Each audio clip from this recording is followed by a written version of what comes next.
Well, hello. Welcome to the first episode of the Comedy Nerdcast, the Comedy Nerd podcast. For those of you who may not know, Comedy Nerd is an online club where we discuss and enjoy, you guessed it, comedy. You can find us on Facebook by searching Comedy Nerd in groups, or on Instagram or Twitter, or you can just stop and listen for the laughter. So for our inaugural podcast episode, we've decided to dissect and discuss one of the most impactful and ongoing influences in comedy and pop culture in general for the last 30 years. The amazing, the ubiquitous, the inimitable Comedy Central.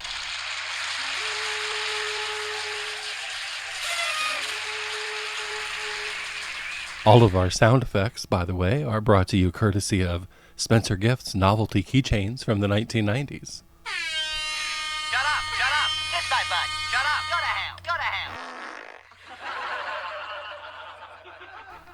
So, Comedy Central has 3 anniversaries.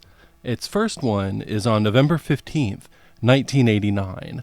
That's the date, 30 years ago today, that the very first incarnation of the network, the Comedy Channel, aired its very first broadcast on basic cable. Years before a talking piece of shit captured the hearts of America. Years before brain-damaged puppets making prank phone calls taught us how to laugh. And years before a fake news show reminded us that we're all tribalist idiots at heart. The Comedy Channel arrived and spoke the language of a new generation, and would continue to evolve with each passing year and decade into something both reflective and critical of its life and times. And personally, I can't imagine my life without Comedy Central. This podcast and the 2 chapters that will follow, this is part 1, is our chance to celebrate this phenomenon that's meant so much to us, as well as the whole comedy-loving, TV-watching world. So, open a bag of cheesy poofs and take a trip down memory lane with Comedy Nerdcast number 1, the story of Comedy Central. Comedy Nerd.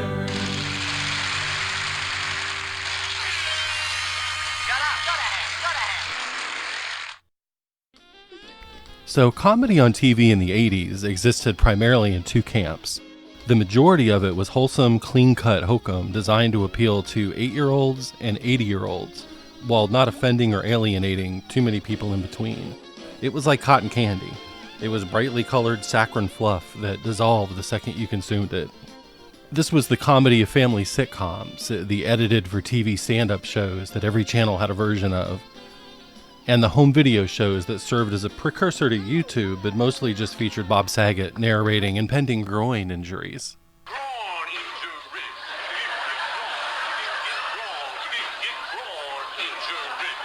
On the other end of the spectrum, though, was an edgier, darker comedy that was showing up in the strangest places.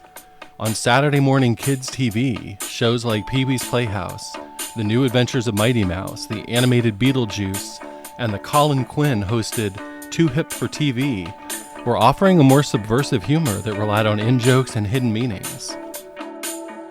On the major networks' usually throwaway off-seasons, summer replacement series like Michael Nesmith's Television Parts and Michael Moore's TV Nation were pushing the envelope with innovative and alternative humor. And in the ghetto of public access TV, do-it-yourself comedy troupes were taking short-form sketch and improv to wonderfully strange new places. And the advent and expansion of basic cable television would soon seek to bring that edgier, darker humor to the fore. Now, the story of Comedy Central really begins with the stories of 2 other cable networks, each of them, on their own, one of the biggest icons in television history. The first of those networks is HBO. Now, we all know HBO today as that expensive channel you got rid of when Game of Thrones ended. But before that, they were actually known for lots of other stuff. HBO began life as an experiment. Some technology people and some investors in New York in the late 1960s were interested in finding a way to broadcast television without using the temperamental antenna system. Anyone who's watched TV with an antenna knows that you can lose a clear signal in seconds because of weather changes, too many tall buildings or hills in your neighborhood, or because your mom walks in with a vacuum cleaner on. So these guys determined to find other ways. They realized early on, though, that the expense of those other ways was going to require people to pay for the service, which in the beginning is just unheard of. They survey New Yorkers in 1970 asking if they would pay for a new television channel, and the response is overwhelmingly, "What? Shut up, go to hell, go to hell. Why would I pay for television when there are 3 perfectly good channels that I get for free?" So because of this, the team putting HBO together has to come up with ideas for content that will distinguish them from the broadcast television networks and make them worth the price of admission. And they come up with 3 things. One is movies. Uncut, uninterrupted movies that play throughout the month like a theater in your home, like a home box office. So if you miss Scarface on Monday, you can watch it on Wednesday or Thursday and see it just the way it was in the theater, with all the sex, bad language, and violence still intact. The second thing was sports. Operating a lot like today's pay-per-view vendors, HBO offered live, closed-circuit viewings of big sporting events. Their very first coast-to-coast satellite broadcast, in fact, is the Thrilla in Manila.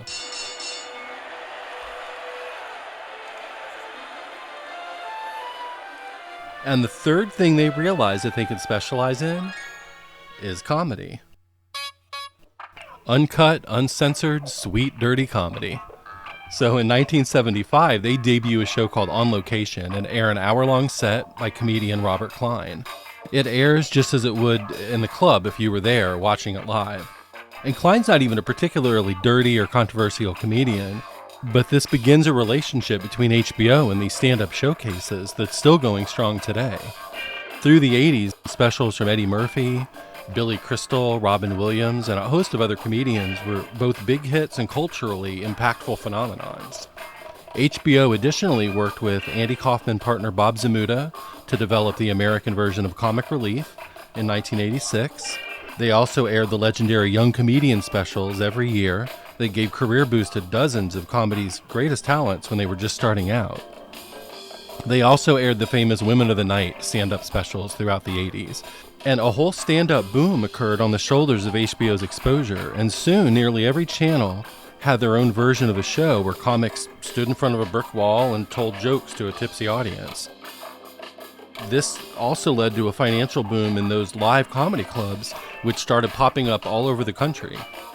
So right from the start, HBO were one of the few channels whose executives saw the value in dedicating a significant portion of airtime to not just comedy, but to comedy culture that valued forward thinking and a love for the craft.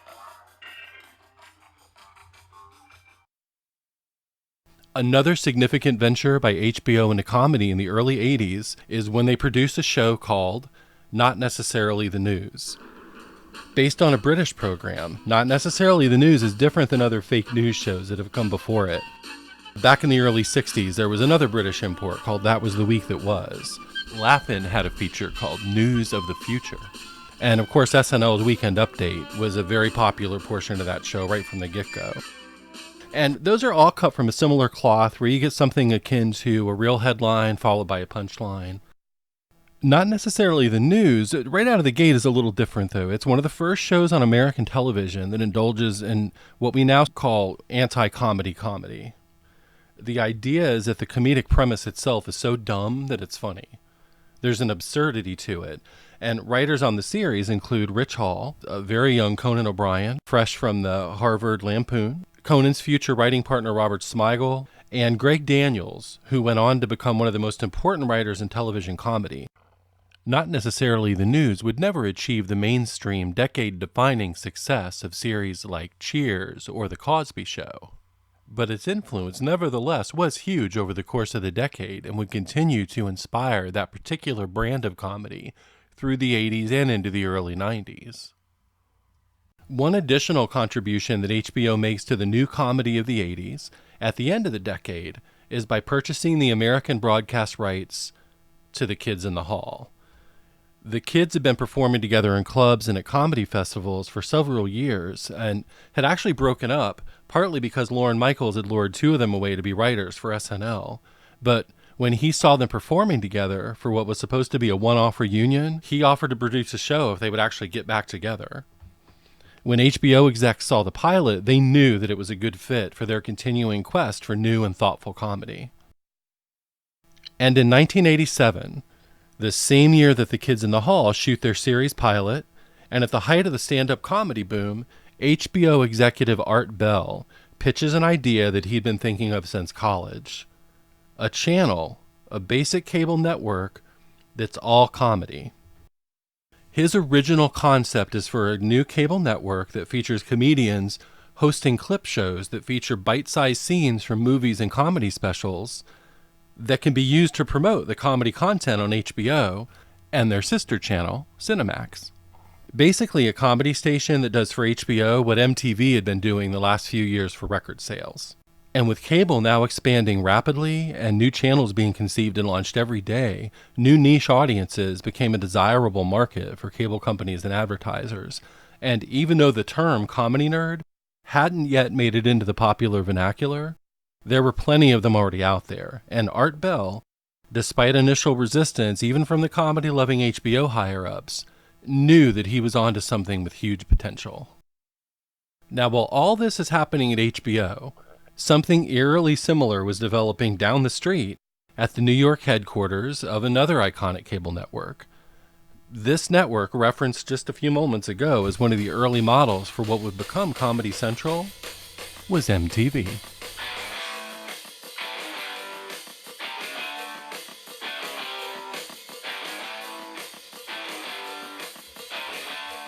And the story of MTV really begins in the 1960s, when the Beatles first appear on The Ed Sullivan Show and become a pop culture phenomenon. Soon they have their own movie, A Hard Day's Night, which is then mimicked by NBC with a sitcom called The Monkees. And between the Beatles, the Monkees, and Ed Sullivan, rock music is suddenly big business, and television is shown to be one of the best ways to promote it. And right around the time that the Beatles decide to quit touring, the Monkees debuts and gives them an idea. Instead of having to go on TV shows like Sullivan or Top of the Pops in England, the Beatles can just record little promotional videos for each new single release, the way the Monkees do on their TV show, and send those to these television shows instead of having to show up and play. And through the late 60s, the video clips from the Beatles and other bands become more and more creative. And in the mid to late 70s, former Monkee Mike Nesmith continues to experiment with video by making more and more elaborate clips. One of those, for a song called Rio, gets heavy television airplay in Europe, where the song subsequently becomes a big hit. Now in America, meanwhile, where the video doesn't have as many on-air options, the song isn't a chart success. So Nesmith, a very smart guy, sees right away the power of promotion that videos can have for recording artists. And this gives him an idea. What if in America there was not only a show where music videos could be played on a regular basis, what if there was an entire 24-hour network that operated like a radio station on television with DJs and commercials that played nothing but videos? He called his idea Nickelodeon. It was reinvented and reformatted by visionaries Robert Pittman and John Lack, Viacom executives, who set a launch date for late summer 1981, and they renamed it Music Television. And for the next several years, MTV is a cultural force. The channel's influence on the music and television industries was practically immeasurable. But it also had long rippling effects on the movie, fashion, and advertising industries. And for a good long run, the channel stayed unwaveringly true to its core concept. It was wall-to-wall videos with nothing but VJs and commercials between. They did continue, though, to evolve the network as time went on, introducing new styles of music and niche programming to accommodate fans of those styles. Even as they programmed new shows into the schedule, like 120 Minutes, Headbangers Ball, and eventually Yo MTV Raps, they still revolved around the packaging and airing of music videos. By the time 1987 arrived, though, they were looking to expand their horizons. The video market had become oversaturated, and the uniqueness of the radio and TV format had started to wear a little thin. So the boys at MTV began to ponder a future in which their music programming was intercut with other material. And what they turned to What they knew their young audience would appreciate and respond to with a similarly obsessive enthusiasm was comedy. They had experienced success in this area before. Weird Al Yankovic had been a staple of the network almost from the start, and had already occasionally invaded the studios to produce comedic segments of Al TV. And the channel had experienced success airing marathon reruns of the Monkees the previous year. Now the question, of course, was what kind of comedy would best suit the network? And like HBO before them, they went with the new edgy comedy. By the end of the year, MTV was airing the comedy game show Remote Control, their first officially non-music related show, hosted by Ken Ober and, again, Colin Quinn. And the following year saw them launch the Half-Hour Comedy Hour, the first stand-up centric television show that catered exclusively to the new alternative comedy movement. What that meant was no brick walls, no blazers with the sleeves pushed up, and no jokes about airline peanuts. And the Half-Hour Comedy Hour gave Gen X viewers their first glimpses of a host of young, non-traditional comics and future movie and TV stars. And Remote Control and the Half-Hour Comedy Hour were big hits. Soon, their success with comedy programming led the executives at MTV to ponder the idea of an all-comedy channel of their own. So back in the offices of HBO, executive Art Bell began to develop his idea for this channel based on MTV that played a series of short comedy clips rather than music videos. And he was joined in his endeavor by HBO development executives Stuart Smalley and Fran Shea. And to ensure that their project gets off to a sound creative start, they assemble a dream team of young comedians and writers who they've gotten to know over the years from their work producing specials. This team includes Larry David, Joel Hodgson, Jonathan Katz, and about a dozen other people. With this directive that it have the MTV in-studio vibe, this team starts to lay out ideas for shows and blocks of programming. And with these raw materials, Bell's group begins to recruit writing teams and cast on-air talent. And amidst this buzz of activity, the HBO team gets word that MTV is now putting together their own all-comedy network. But when spies report that this other network is going to rely more heavily on licensed properties from Nick at Night, instead of leaning on their own historic VJ format and the recent success with their alternative comedy shows, the HBO team breathes a sigh of relief and they assume that the two channels will serve entirely different markets. And so it was on November 15th, 1989, that the Comedy Channel hit the basic cable airwaves.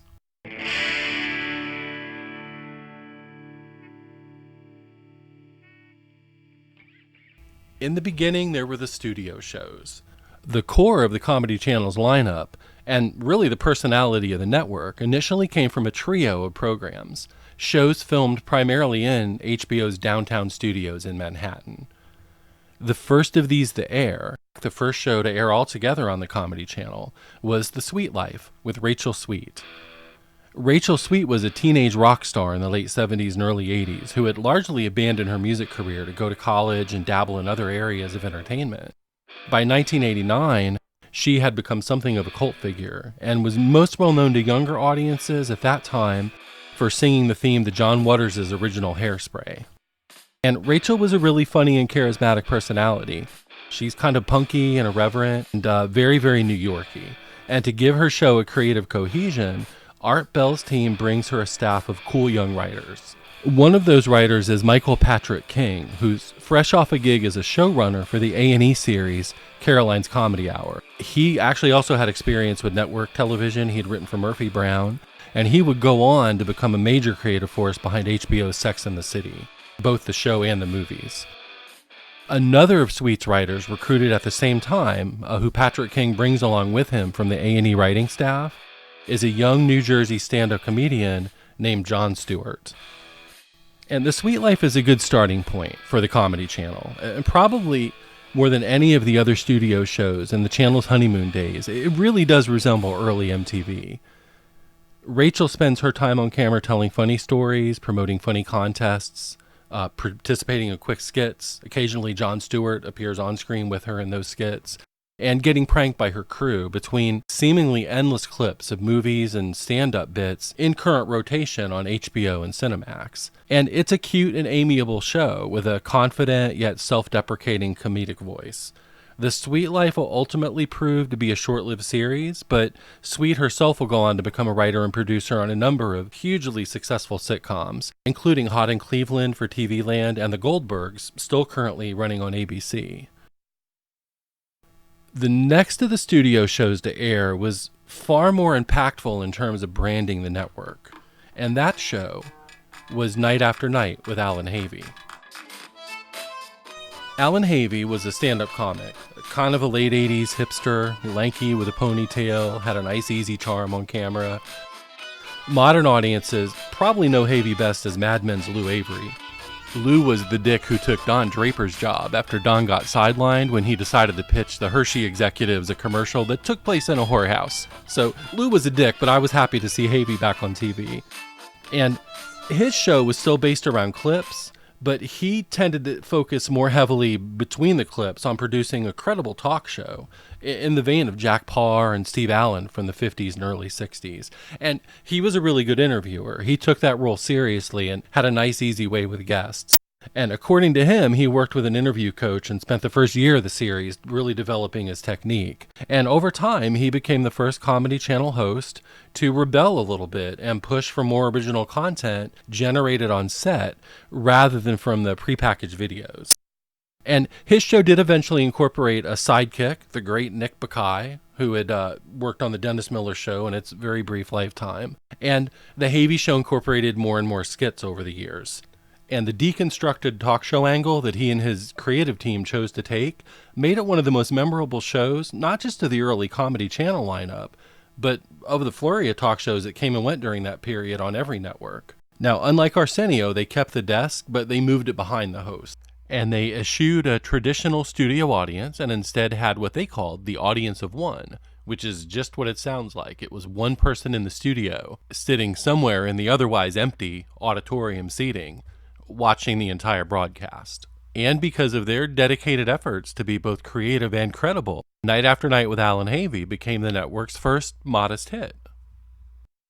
The third studio show, and the one that became really the most enduring icon of the Comedy Channel's early days, was the seemingly always on Short Attention Span Theater. In the beginning, Short Attention Span Theater had no host. The show was just pure clippage, just one short clip after another from movies, TV shows, and stand-up specials, cartoons occasionally, with no setup and no special guests. The whole show was special guests. And after a few weeks, though, they borrowed Jon Stewart from The Sweet Life and paired him with fellow comic Patty Rossborough. They became the first two hosts of Short Attention Span Theater. And this show didn't aspire to be a personality act like The Sweet Life or a legit talk show like Night After Night. Its sole purpose, and its hosts sold it well, was to keep the viewer entertained by an endless parade of funny people, both new and familiar, in an even faster-paced format than MTV was able to offer at its most video-oriented. And it worked. Short Attention Span Theater became the aesthetic around which all of the programming began to revolve. And it also ran more hours of the day, saturating the after-school, dinner, and primetime hours with a barrage of silly punchlines and smart-ass remarks. A lot of my memories of the Comedy Channel are random clips that ran through the viewfinder of Short Attention Span Theater. And the spirit of Short Attention Span Theater had already evolved into other Comedy Channel shows like Stand Up, Your Times May Vary, and would continue to be represented by other like-minded shows that ran on the network and its variations for the next 20 years. Now, while those three shows were sort of forging an identity for the new channel, a handful of other interesting series were being programmed to flesh it out and give it some other areas of interest. One of those was a show called Onion World with Rich Hall. This show had nothing to do with the fake newspaper and website, by the way, that we all think of today when we hear the word onion. But it really, in a lot of ways, could have very much been a part of that franchise's family.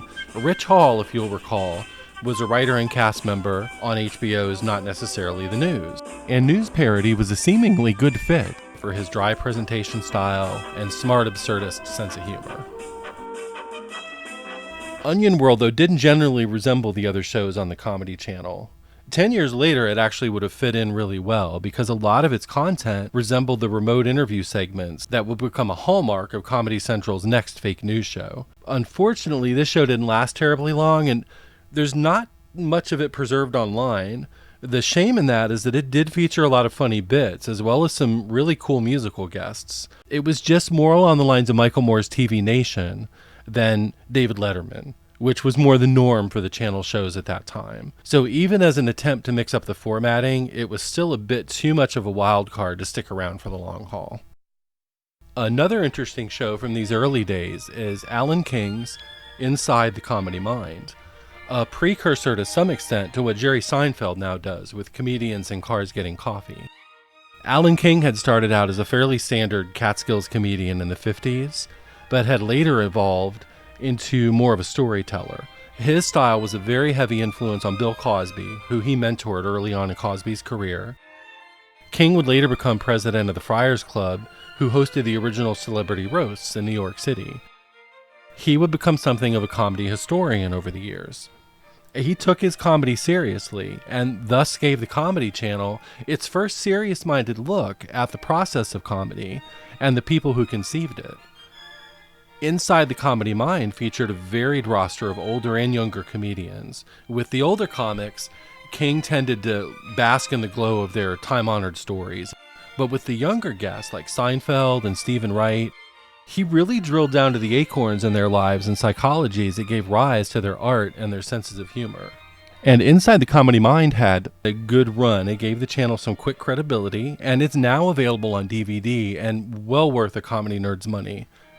Another early series was a curiosity called Tommy Sledge P.I. Based on comic Tommy Sledge's onstage persona, he was a comedian who worked as a detective or a detective who did stand-up comedy. I don't know, it was confusing. The basic gist of his stand-up act, though, is he was sort of like one of those Phil Hartman characters who talked in old movie cliches and never acknowledged that it wasn't still 1940. And Tommy's show does have the distinction of being the first real attempt by the Comedy Channel at something akin to a sitcom or a sketch show with an ongoing premise from week to week. The shtick, though, didn't stay too funny for too long, and it never really developed a stable of supporting characters to effectively play against Tommy's unbreakable detective routine. So it didn't last. And to fill out the rest of the schedule, the Comedy Channel showed movies from the HBO and Cinemax libraries. And to their credit, they focused more on eccentric cult-following movies like Better Off Dead and Airplane. They also had a backlog of short films that were broadcast to even out start times. But the greatest and most fortuitous property brought in from the HBO licenses was The Kids in the Hall. The Kids in the Hall series at once fit in perfectly with all the smart, edgy stuff being written by Michael Patrick King, Jon Stewart, Alan Havey, Patty Rossborough, and Rich Hall. But it also elevated the look and feel of the channel with its high-end cinematography, not to mention the quality of the comedy itself. In the mental collage that I have of the early Comedy Channel era, Kids in the Hall is just as prominent as anything coming out of the downtown production studios. And it doesn't stand out as being something anomalous, though. It just looks right at home in there with the video clips and Rachel Sweet. Now, we're planning a full podcast episode on Kids in the Hall for next year, so I won't gush about them as much as I would really like to right now. But I did think they bared mentioning as we're painting a picture of the channel's initial visionary programming. And, okay, I should probably pause the tape and have a cigarette. I'm a little flush.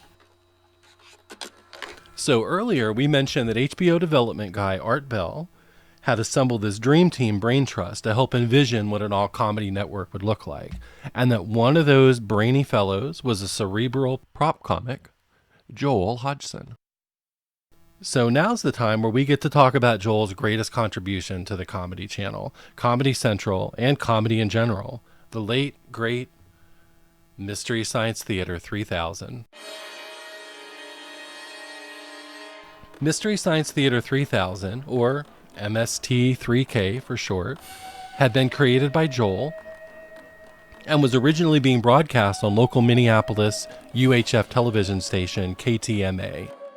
The idea had come to him from the artwork on the inside gatefold of Elton John's Goodbye Yellow Brick Road album.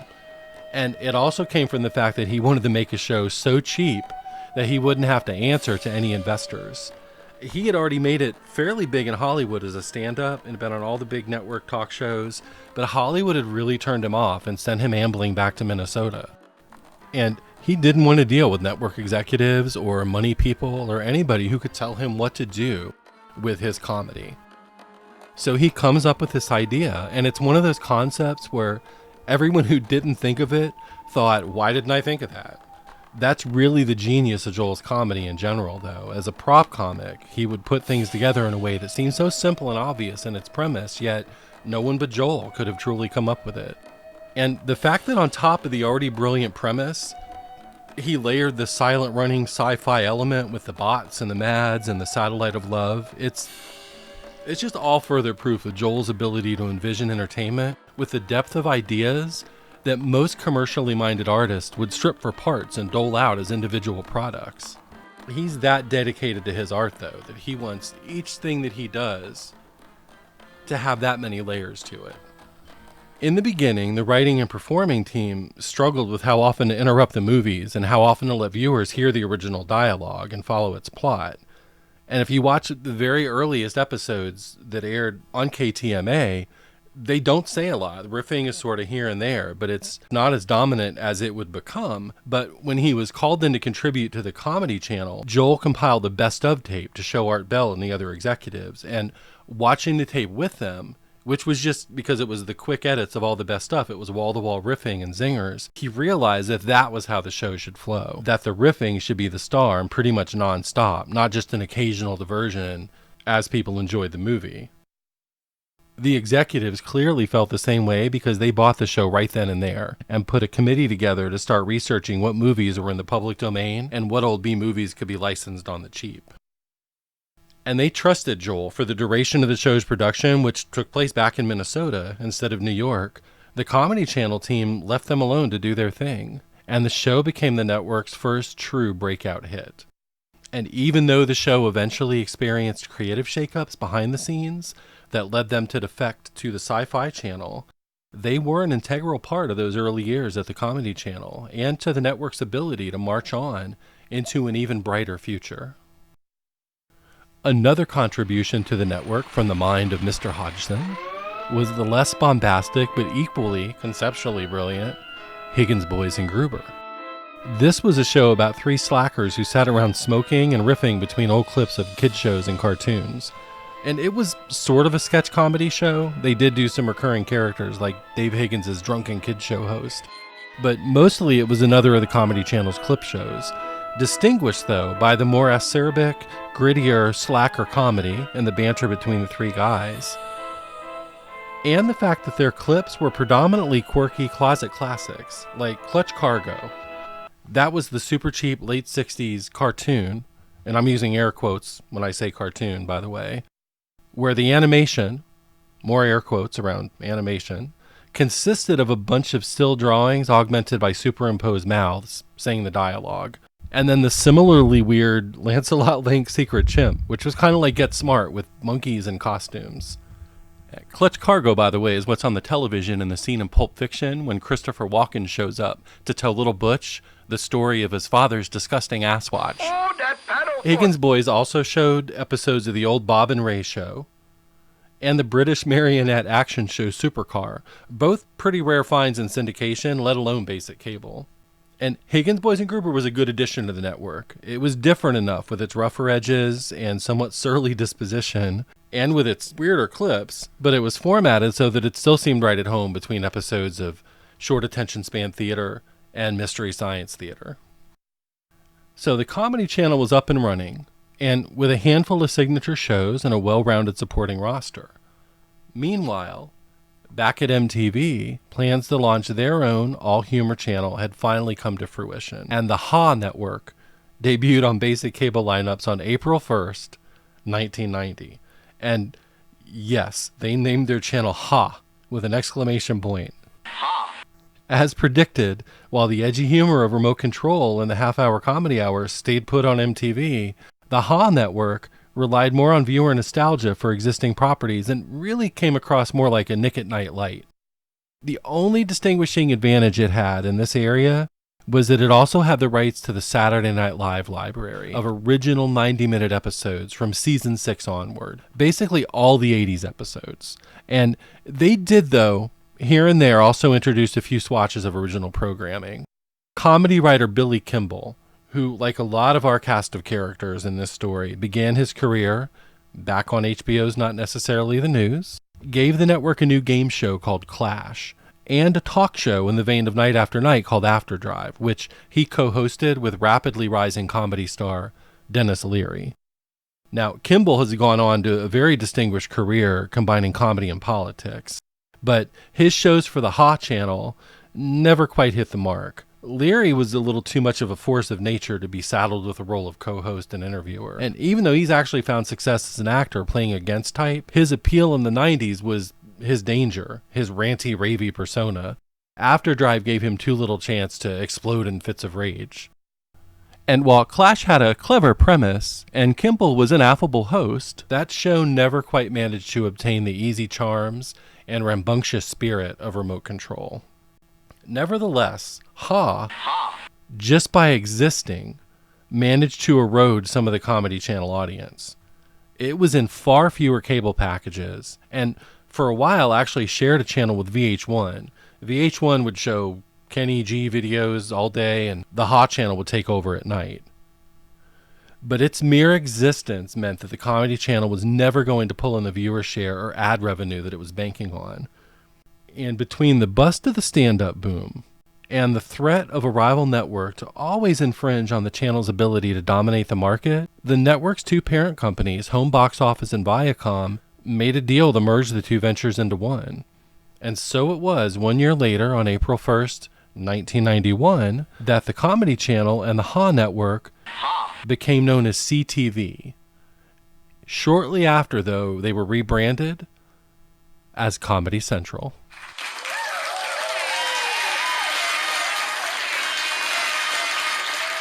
A lot of shows from both channels continued through the merger. Short Attention Span Theater, Night After Night, MST3K, Higgins Boys and Gruber, all stayed on the air, as did Ha's Afterdrive and Clash, the game show.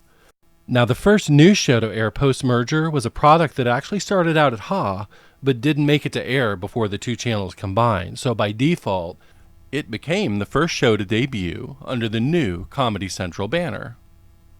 And that show was Comics Only with Paul Provenza.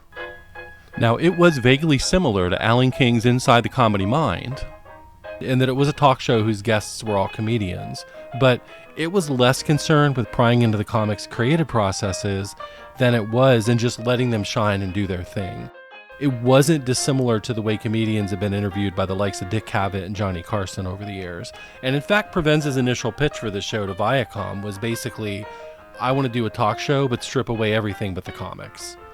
So he aspired in the beginning to basically just give them the kind of interviews where his job was to set up bits and let them do their act.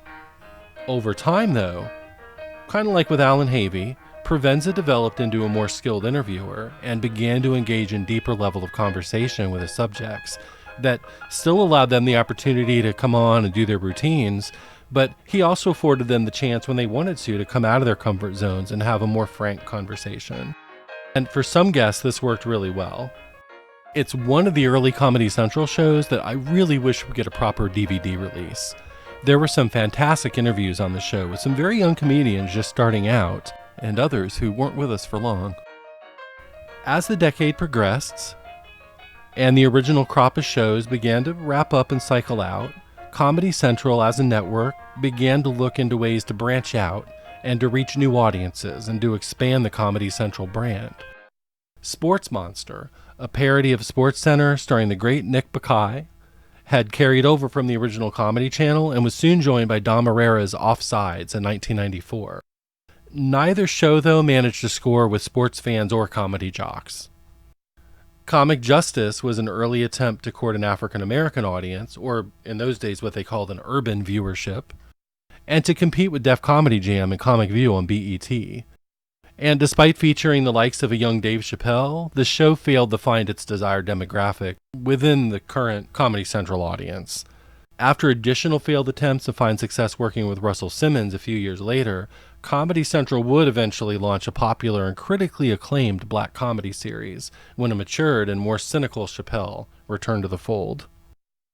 Another effort, however, to woo a new cross-sectioned audience resulted in the network's first true rebranding. Bill Maher had been a successful comic through the stand-up boom of the 80s.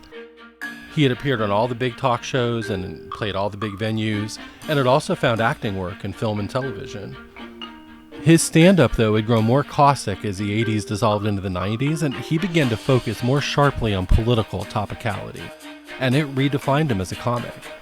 And in 1993, he developed an idea for HBO, for a panel show that would mix entertainers and politicians in roundtable discussions on current events. His goal was to represent all sides of these ideological arguments and discussions equally, while never kowtowing to social censors or the word police. And that show was Politically Incorrect. The home box office executives believed that Politically Incorrect would be a perfect vehicle to establish a fresh identity for the newly launched Comedy Central and to rebrand the face of its late-night lineup. And the show eventually became a fair hit.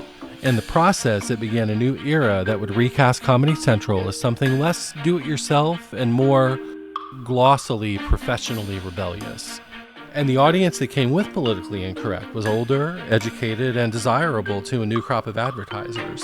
The show's production value was slicker as well, with a more traditionally Big Three network aesthetic. It was filmed at CBS Studios, and the comedy was less ironic and less self-referential.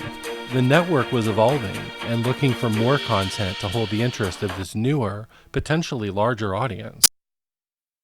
Now, if you'll recall, along with Joel Hodgson, another comedian involved in those early Comedy Channel brainstorming sessions was Jonathan Katz, a low-key and introverted comic in the vein of Bob Newhart. Katz had come to comedy from a career in music and had forged a name for himself as a witty, urbane humorist. He had been pressed early on to fill in as guest host for short attention span theater, and now had a development deal with HBO. And what he came up with was an animated riff on the Bob Newhart show, where the show's lead character was an analyst to stand-up comedians, a famously neurotic lot of people, and the therapy sessions basically were just them doing their stand-up act. Also, it's a cartoon where their funny stories are illustrated and shown while they're talking. The premise of Dr. Katz, Professional Therapist, was one of those MST3K level ideas where it's simple but brilliant. It too became a hit for the network, and its signature animation style, nicknamed Squiggle Vision by fans, set a standard for intentional minimalism and crudeness for other cartoons that would eventually air on the network. And on one end, it's a very traditional type of show for the channel because, like so many other programs, it basically comes down to quick clips of stand-ups doing their act. But there was also something that felt new and a little postmodern in its quiet, fussy demeanor. There was a cleverness to the writing, there was a genteel quality to the improv, and a fresh feel to the comedy itself. Some notable names who appeared on Dr. Katz include H. John Benjamin, who was his son Ben.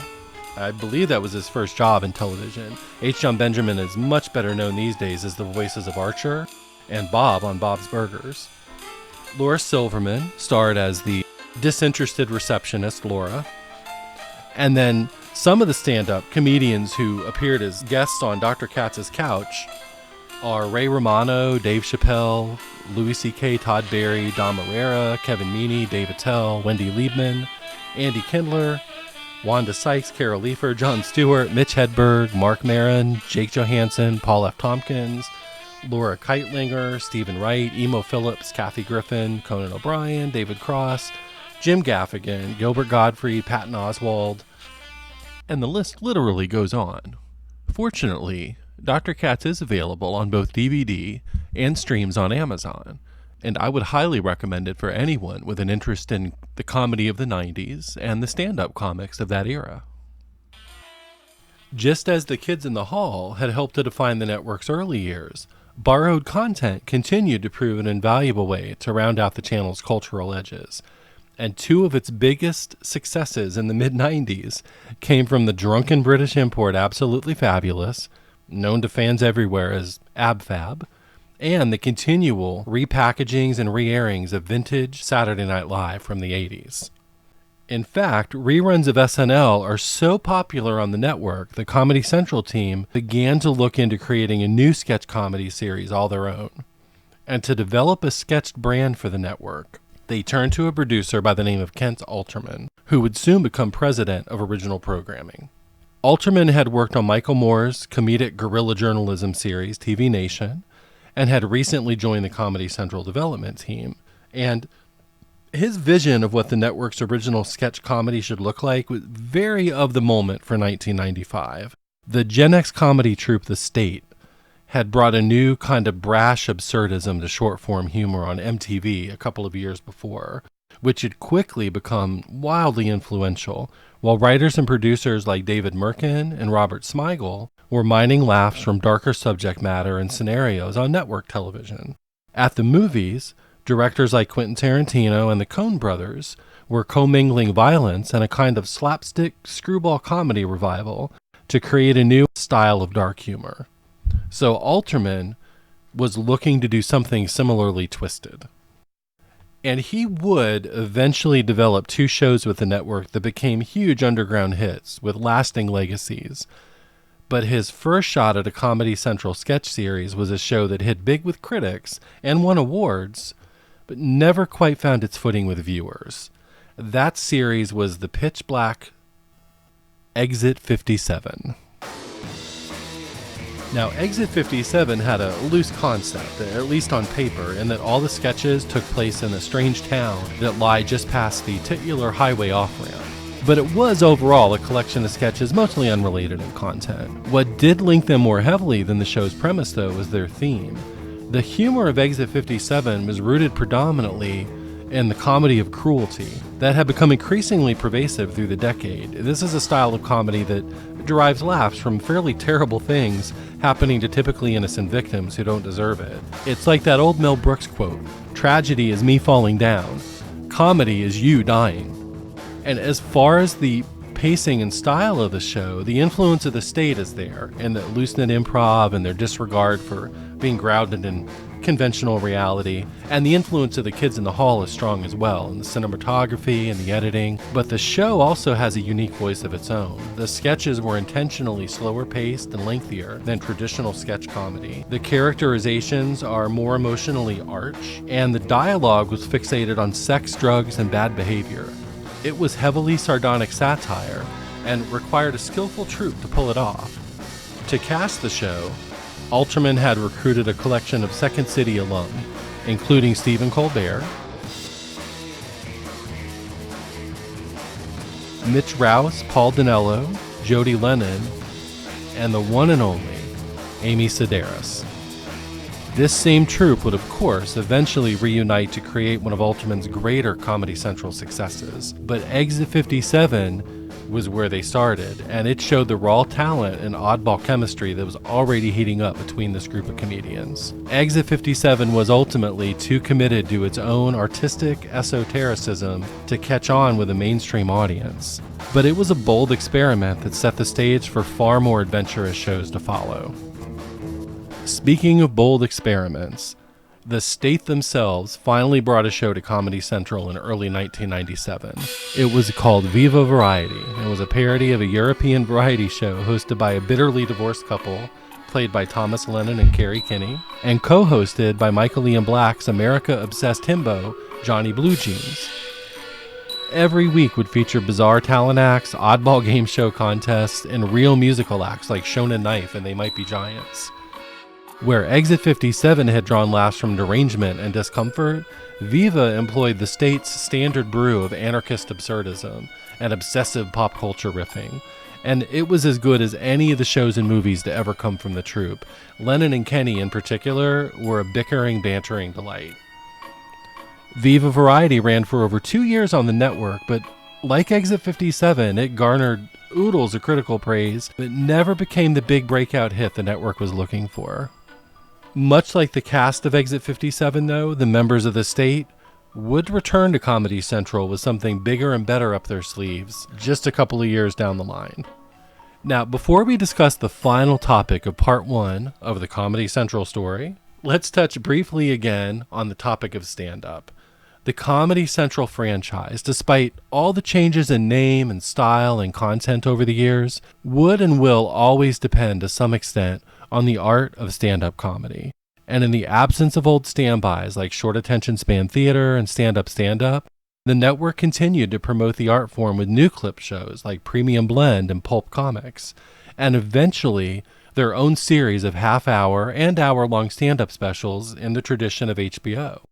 Comedy Central Presents has been the most consistent brand name for these specials, and they continue to be a showcase for up-and-coming comedians and personalities from the network. So as other shows come and go, and fads big and small shape and reshape the channel, that core dedication to an art form that was supposedly dying just as the original Comedy Channel was debuting would continue to both define and be redefined by the network.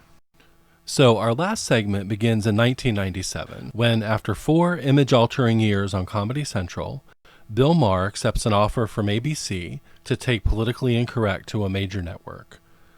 Over its 4 years on the channel, PI had continued to be an identifiable brand for Comedy Central and had defined its second phase of late-night programming. So, to spark the process of coming up with something to replace it, Comedy Central president Doug Herzog, who had come over from MTV, passed a note to VP of Programming Michael Gainless, and the note said, "We need a new Daily Show." Gainless started writing the phrase "The Daily Show" on the programming board in his office, and the name stuck. Herzog wanted to do something akin to SNL's Weekend Update on a weeknight schedule, and had his eye on snarky ESPN host Craig Kilborn to help. He called in Madeline Smithberg, who had worked with him at MTV producing The Jon Stewart Show, and writer and comedian Liz Winstead, who had been involved with Comedy Central off and on since the early days, to see what they might do with the concept. Now, Winstead had a gift for political satire, and she realized early on that the best way to parody the evening news was to skewer the media, as well as to satirize what it had become in a post-OJ world. In addition to Kilborn's smarmy host, which he was great at playing, comedian Lewis Black was brought in to play the ranting Andy Rooney part, and veteran CBS News correspondent Brian Unger was brought in to host field segments.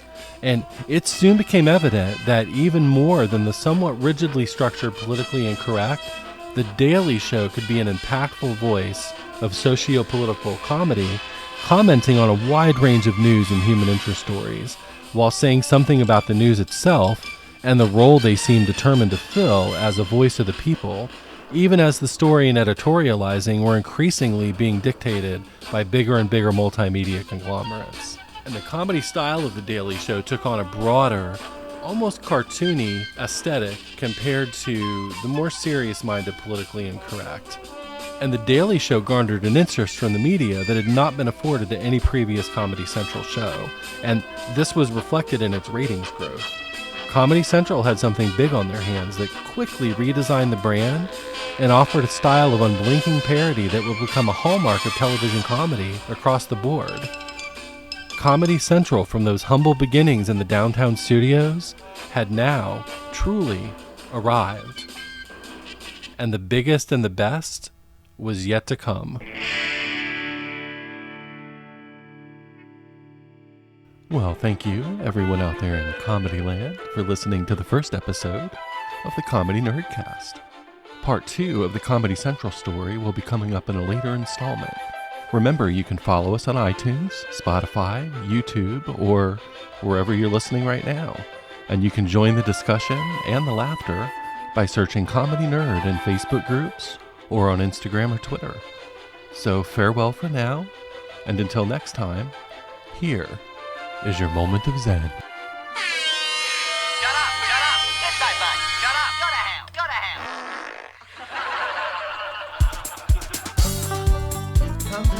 Comedy Nerd.